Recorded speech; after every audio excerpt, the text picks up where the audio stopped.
Hey everybody, I've had a number of people who are concerned with my decision to understand Exodus 21:22 as a reference to miscarriage and not to premature birth. The strongest argument I've ever seen made that this is a reference to premature birth and not miscarriage is the notion that the verbal root yatsah is frequently used in reference to normal birth. And while that is the case, usually it's yatsah merechem, as in Jeremiah 1:5, come out from the womb. There's usually more in the context that indicates it is a regular birth. And there is an objection that yatsah can be used to refer to miscarriage in some places, but the objection is that there is also additional stuff in the context to indicate the death of the fetus. Now, while that is true, there are other places where other derivations of the root are used to refer to miscarriage in and of themselves, like yotzeit in Psalm 144. I think it talks about cattle miscarrying.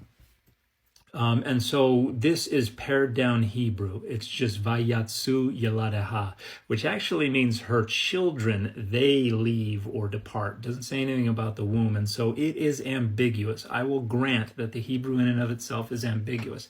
However, the context here and the broader literary context of Exodus 21 and the legal corpora of the ancient Near East make it absolutely unambiguous.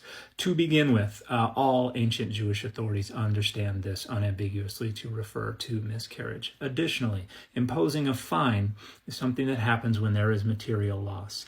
If this simply catalyzed a premature birth that did not result in any serious injury or harm, there would be absolutely no reason to impose a fine if the covenant code and broader Israelite and Judahite law is at all consistent. Next, this matches a number of other law codes from the ancient Near East. Sumerian law, law of Hammurabi, Middle Assyrian laws, Neo-Babylonian laws. They all have sections that talk about what to do when a man hits a woman and either causes a miscarriage or causes the death of the woman. Those are the two outcomes that are addressed consistently in the laws.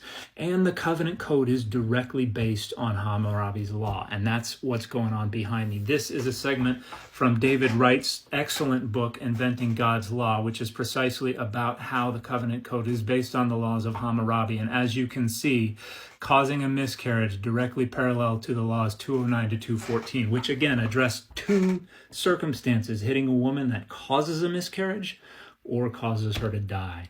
If your translation says this is about premature birth and not miscarriage, it is wrong.